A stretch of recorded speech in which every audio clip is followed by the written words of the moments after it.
Good morning అండి, welcome back to my channel WhatsApp travel టెల్స్కి స్వాగతం. ఆంధ్రాలో అదృశ్యం అయ్యి ముంబైలో తేలాను అనమాట. అండ్ ఈరోజు నేను ముంబైలో లోకల్ ట్రైన్ జర్నీ ఎలా ఉందని మీకు చూపించబోతూ ఉన్నానండి. సో ముంబై లోకల్ అంటే మీకు తెలుసు, హరీబరీగా కిక్కిరిసిపోయి ఉంటాయి ట్రైన్స్ అన్నీ కూడా ఇప్పుడు. సో అలాంటి లోకల్ ట్రైన్లను ఇప్పుడు ట్రావెల్ చేసి ఆ జర్నీ ఎలా ఉండబోతుందని మీకు చూపించబోతూ ఉన్నాను. సో ఇన్ కేస్ మీరు మన ఛానల్ ఫస్ట్ టైం చూస్తుంటే సబ్స్క్రైబ్ చేసుకోండి, లైక్ చేయండి, షేర్ చేయండి, కామెంట్ కూడా చేయండి. Let's get into video now. So నేను ముంబైకి ఎలా వచ్చానని చెప్పేసి అదైతే మాత్రం కనుక లాగిన్ చేయలేదండి, ఎందుకంటే నేను ప్రతి ఒక్కటి రికార్డ్ చేసి ఇంటర్నెట్లో పెట్టే ఉద్దేశం అయితే కనుక నాకు లేదు. నేను బద్లాపూర్ అనే స్టేషన్లో ఉన్నాను. ఈ స్టేషన్ అనేది ముంబై అవుట్స్కట్స్లో ఉంటుందన్నమాట. ఆల్మోస్ట్ ఇక్కడ నుంచి నేను కుర్లా స్టేషన్కి వెళ్తూ ఉన్నాను. అదే ఎయిర్పోర్ట్కి నియరెస్ట్ అనమాట. సో మనం ట్రైన్ స్టేషన్లో ఎంటర్ అయినప్పుడు అండి ఇక్కడ టికెట్ వెండింగ్ మిషన్స్ అనేవి ఉంటాయన్నమాట. అక్కడ కొంతమందిని హెల్ప్ చేయడానికి కూడా డిప్లాయ్ చేస్తారు. సో మనం డబ్బులు ఇస్తే కనుక వాళ్ళు టికెట్ ఇస్తారు, లేదంటే కనుక మనం కూడా ఓన్గా టికెట్ తీసుకోవచ్చు. ఈ వెండింగ్ మిషన్స్ అనేవి చాలా క్యూని అవాయిడ్ చేయడానికి మనకు ఉపయోగపడతాయి అనమాట.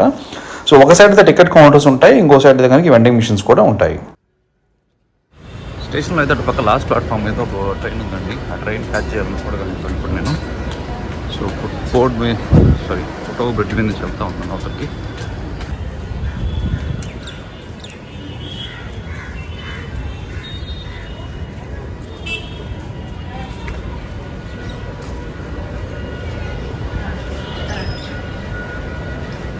వచ్చేసరికి ట్రైన్ వెళ్ళిపోయింది.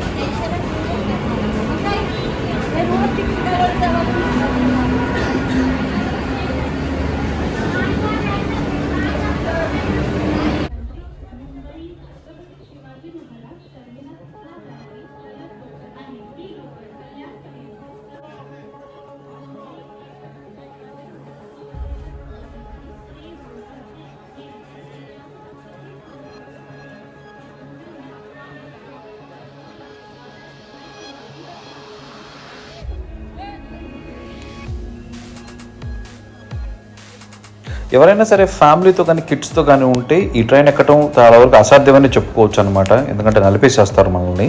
అది కాకుండా ఫస్ట్ క్లాస్లో కూడా ఖాళీ అనేది ఉండదండి. అలా అని చెప్పేసి ఇంత రష్ కూడా ఉండదు అనమాట. ఒక మోడరేట్గా ఉంటుంది. మీరు చూడొచ్చు కొంతమంది ట్రైన్ ఎక్కకుండా ఆగిపోయిన వాళ్ళని.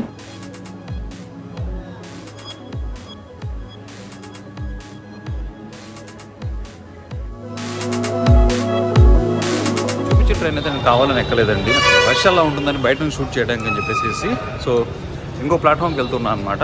నా ట్రైన్ అక్కడికి ఇంకొక 10 minutesలో వచ్చింది.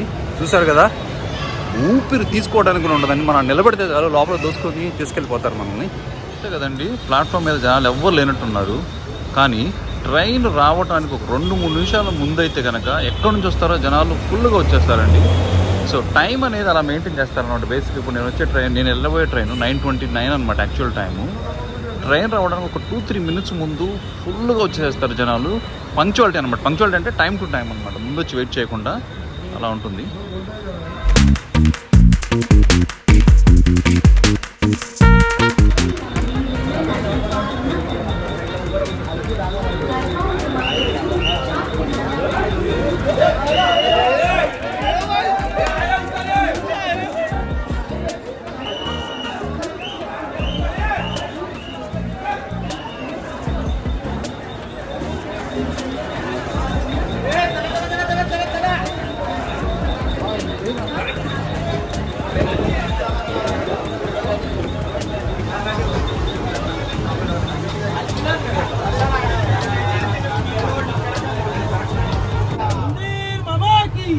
श्री छत्रपति शिवाजी महाराज की जय, जय भवानी, जय शिवाजी, हर हर हर हर हर हर भारत माता की जय, वंदे मातरम, वंदे मातरम, वंदे मातरम, जय श्री राम, जय श्री राम, जय श्री राम, जय श्री राम, जय श्री राम, जय श्री राम.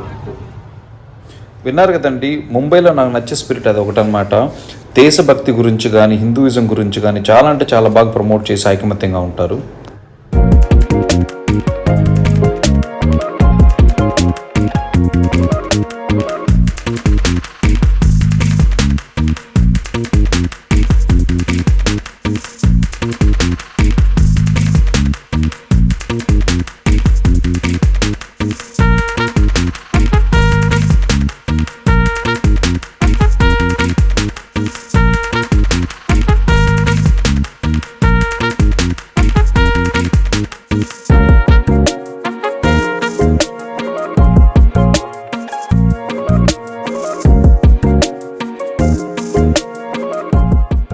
చాలామంది కూడా ఈ టొబాకో గుట్కా తినేవాళ్ళు ఉంటారండి. మన పక్కన కూర్చొని ఊరికే నవ్వులుతూ ఉంటుంది, అంతా వాసన కొడుతూ ఉంటుంది. అయితే కనుక మనకు చాలా ఇరిటేటింగ్గా కూడా ఉంటుంది.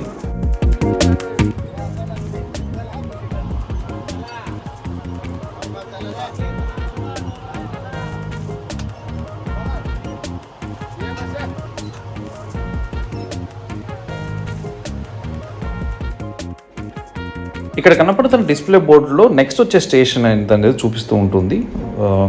దాంతోపాటు అనౌన్స్మెంట్ కూడా వస్తూ ఉంటుందండి. అది అంతే కనుక ఈ ట్రైన్లో ఉండే సౌండ్ వల్ల అనౌన్స్మెంట్ అనేది వినపడదు.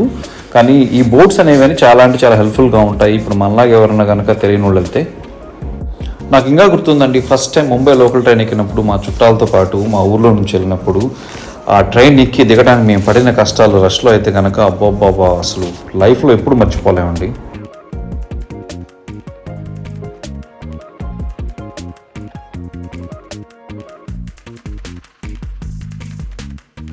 సో 1:10 నిమిషాలు జర్నీ తర్వాత నేను దిగాల్సిన స్టేషన్లో దిగానండి. అది కుర్లా అనమాట. ఇక్కడ నుంచి నేను ఎయిర్పోర్ట్కి వెళ్ళాలి. సో హరీబరీ లైఫ్ అనేది ముంబైలో ఎలా ఉంటుందో చూశారు కదండి. సో జస్ట్ మీకు డైలీ కంప్యూట్ చేయడానికి జనాలు ఎలా స్ట్రగుల్ అవుతారు, లేకపోతే ఎలా మేనేజ్ చేస్తారు డే టు డే లైఫ్ని చూపించడానికి ఈ వ్లాగ్ పెట్టాను అనమాట. Hope you like. సో నేనైతే ముంబైలో ఆల్మోస్ట్ 1.5 year ఉన్నానండి. హరీబరీ ఇలాంటి లైఫ్లోనే బతికాను అనమాట. సో ఆ తర్వాత చికాకు దెబ్బేసేసి మళ్ళీ బ్యాక్ టు పివిలియన్ అని చెప్పుకోవచ్చు. కానీ ముంబై అనేది ఒక వైబ్ ప్లేస్ అండి. ఇక్కడికి వచ్చి ఉంటే కనుక ఎక్స్పీరియన్స్ అనేది మీకు తెలుస్తుంది. సో దట్స్ వెరీ మచ్ అండి ఈరోజు వ్లాగ్లో. నెక్స్ట్ వీక్ ఇంకో వ్లాగ్లో కలుద్దాం. Till then tata bye.